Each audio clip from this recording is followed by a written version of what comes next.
கூட்டணி குறித்தான். எப்படியாவது முதல்ல நானும் தம்பி விஜயும் சேர்ந்து போட்டிடுற மாதிரி இருந்தவுடனே ஊடகவியலாளர்கள்லாம் முதல்ல கேட்பாங்க, தனிச்சு எத்தனை நாளைக்கு நீங்க போட்டிடுவீங்க, ஒரு கூட்டணி இல்லாம உங்கள ஒரு 10 எம்எல்ஏ MP எல்லாம் வர வேணாமா, நீங்க அப்படியே உங்க தொண்டர்கள்லாம் சோர்ந்தடைஞ்சிட மாட்டார்களா அப்படின்னு. சேர்ந்து போட்டிடுவாங்களோன்னு வரும்போது தனிச்சு நிக்கிறதானே உங்க பலம், நீங்க கூட்டணி வரீங்க அப்படிங்கிறது. என்ன இந்த கழுதைய சொல்லுவான், முன்னாடி வந்தா கடிக்குது, பின்னாடி போனா உதையுது, இப்ப என்னதான் பண்றது அப்படின்னு. கொஞ்சம் பொறுமை. இவ்வளவு நேரம் பேசினேன், அதை பத்தி கேட்காம இவ்வளவு கருத்துக்களை சொன்னேன், அதெல்லாம் சொல்லாம கூட்டணி கூட்டணி கூட்டணி.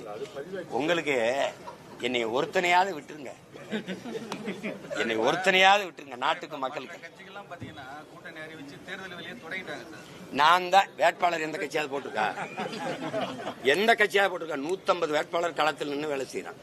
இந்த என் தங்கச்சி இந்த விழுப்புரத்துல போட்டிடுறா, என் தங்கச்சி வேலை செய்யறா. புதுச்சேரியில அவளுக்கு வேலை.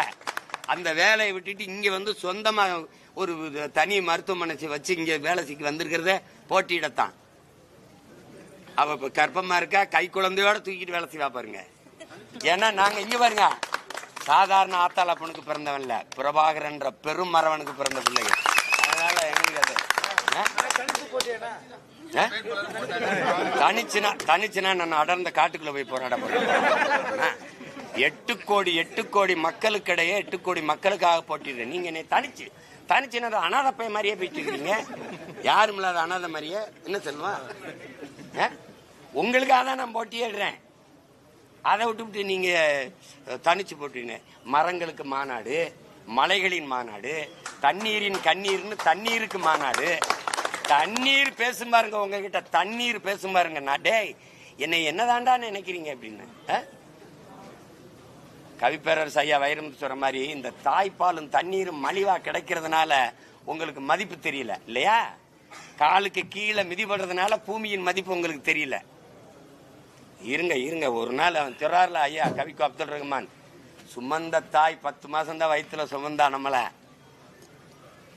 ஆனா இறந்த பிறகு பெற்ற தாய்க்கே நான் பிணந்தான். ஆனால் எல்லாரும் நிராகரிக்கப்பட்டவர்கள், இவன் என் பிள்ளைன்னு மறுபடி வயிற்றுல இந்த பூமி தாய் தான் தாங்கிக்கிறான். பெற்ற தாயை விட மேலானவள் பூமி தாய் தான். அதை புரிஞ்சுக்கிட்டு இந்த தேர்தலில் விவசாய சின்னத்துக்கு ஓட்ட போட்டு